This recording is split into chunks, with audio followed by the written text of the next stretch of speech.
began the girl, but a sharp knock on the door interrupted them. "My lady, we must leave now or risk capture," came another woman's tense voice. "Go," entreated the woman in the bed. "I have put you in enough danger. The diary, the confession, it is all there. It will explain everything. Keep it safe, sweet princess.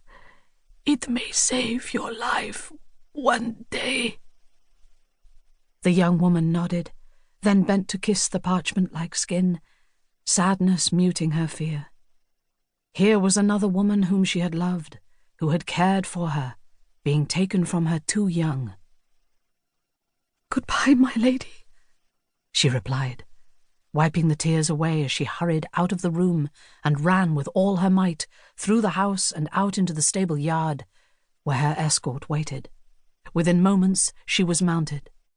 "Give me the box," whispered the woman who had accompanied her. "But Isabel, if we are stopped—" "Better my head on the block than yours," she replied, strapping it into her saddlebag. Biting her lip nervously, the young woman was about to protest, but one of the men gave the signal that all was clear, and she knew there was no time to argue. "One day," she thought, "I will protect them all, and they won't be able to argue with me." And with a smile on her lips at this thought, she urged her horse forward into the black night.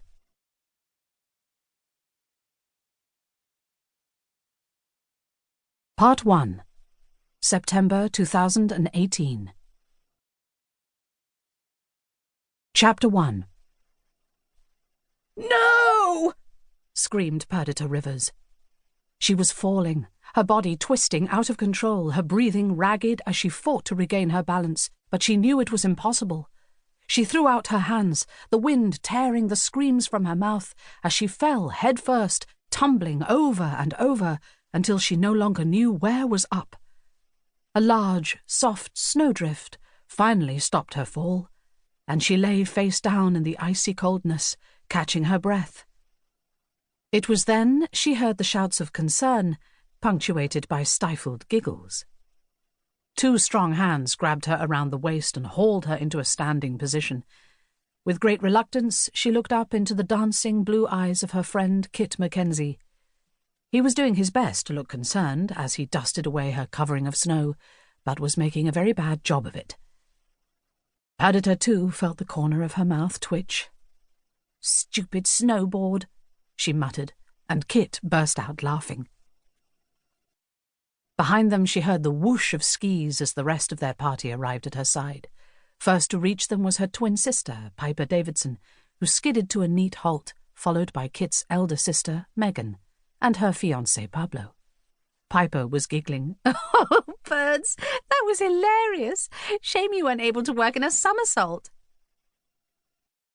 For the past few months, archaeologist Perdita Rivers and her artist sister, Piper, had been staying with the Mackenzie family in their vast and impressive home, Castle Jerusalem.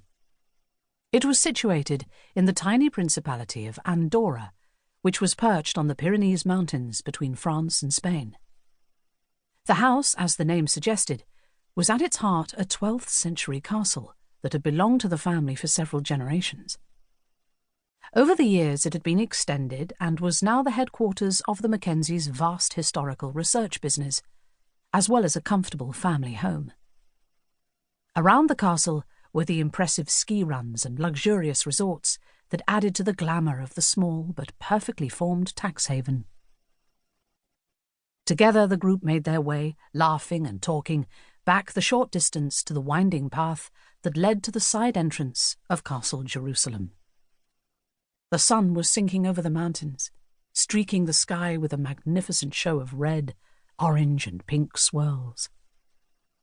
It was breathtaking, but the sudden drop in temperature was stark. Perdita was looking forward to a hot bath and a change of clothes before an evening in front of the roaring fires. "Hello!" shouted Megan as they arrived in the large anteroom where the ski equipment was stored. "We're home!" It was a Mackenzie family tradition to shout this greeting, even if there was no one around to answer.